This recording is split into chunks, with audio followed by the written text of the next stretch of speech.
প্রশ্নতে রয়েছে 8 সেমি এবং 6 সেমি বাহু বিশিষ্ট একটা আয়তক্ষেত্র অঙ্কন করো এবং ওই আয়তক্ষেত্রের সমান ক্ষেত্রফল বিশিষ্ট একটা বর্গক্ষেত্র অঙ্কন করো।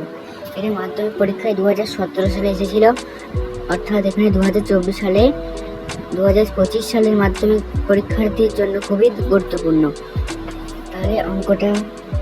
তাহলে এই সম্পাদ্যটা আমরা শুরু করি।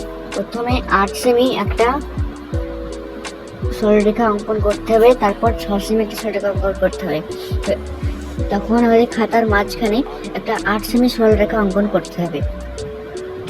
এখানে 8 সেমি থেকে একটু বেশি সরলরেখা অঙ্কন করতে হবে। তারপর প্রথম বিন্দু থেকে 8 সেমি সরলরেখা 8 সেমি কেটে নিতে হবে। 8 সেমি কেটে নিতে হবে।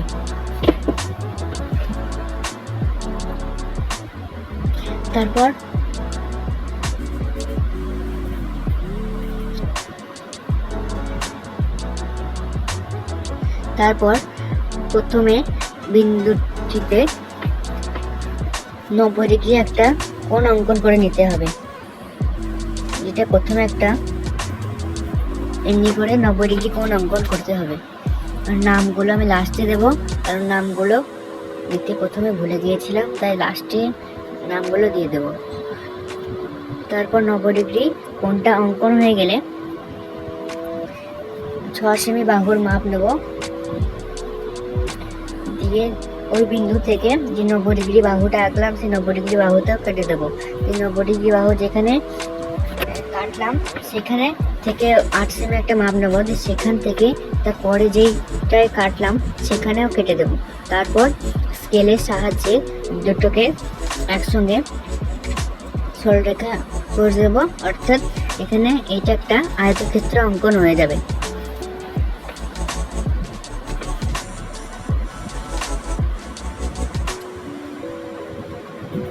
তারপর প্রথমে যে সরলরেখাটা টানলাম সেটাকে একটু বড় করে টানতে হবে, কারণ এখনো বর্গক্ষেত্রটা বাকি আছে, একটু বড় করে টানতে হবে।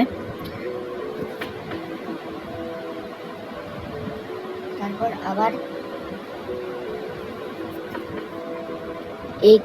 এই বাহুটার মাপ নিয়ে এই বাহুটাকে কেটে দিতে হবে, এবং এই বাহু থেকে ওই বাহুর মধ্যে একটা মধ্য সমানুপাতি একটা মধ্য করতে হবে, অর্থাৎ আমাদের ভাষায় বললে চলে তাল গাছ, মানে তাল গাছের মতন করতে হবে।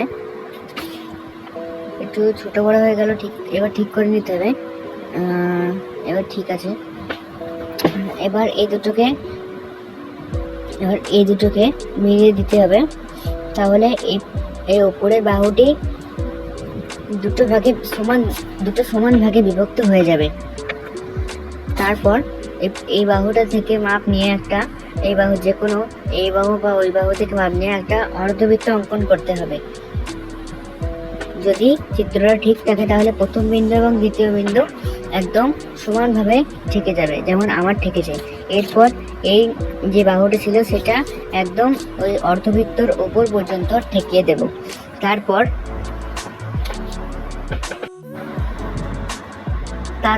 এই বাহুটাকে মাপ নেব, অর্থাৎ এই বাহুটাকে মাপ নিয়ে এখানে কাটবো, আর এই বাহুটাকে মাপ নিয়ে এই উপরে কাটবো। এবার নামটা দিয়ে দেবো, কারণ নাম দিতে ভুলে গিয়েছিলাম, দয়া করে নাম দিইনি বলে আমাকে ক্ষমা করবে। তো এখন ছাত্ররা এখানে নাম দেবো ABCD, এবং ওখানে দেবো E, আর লাস্টে দেবো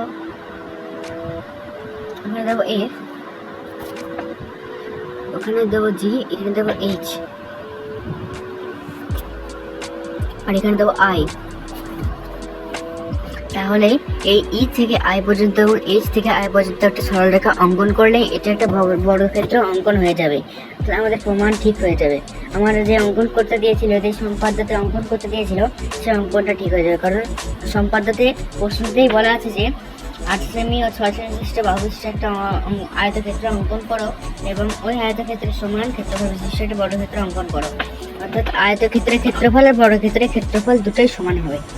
তাহলে আমরা এখানে লিখে দিলাম যে তোমাদেরকে লিখতে হবে না, তোমাদের বোঝার জন্য আমরা লিখে দিলাম যে বর্গক্ষেত্র এটা আয়তক্ষেত্র, কারণ বর্গক্ষেত্রে বর্গক্ষেত্রে সব বাহু কটাই 6 সেমি এবং আয়তক্ষেত্রে দুটো বাহু 6 সেমি, দুটো বাহু 8 সেমি। কারণ আয়তক্ষেত্রের দুটো বাহুগুলো ভিন্ন ভিন্ন হয়, মানে সমান্তরাল সরলরেখা থাকে দুটো, AD সমান আর BC সমান, আর AB সমান আর DE সমান, এই দুটো সমান সমান।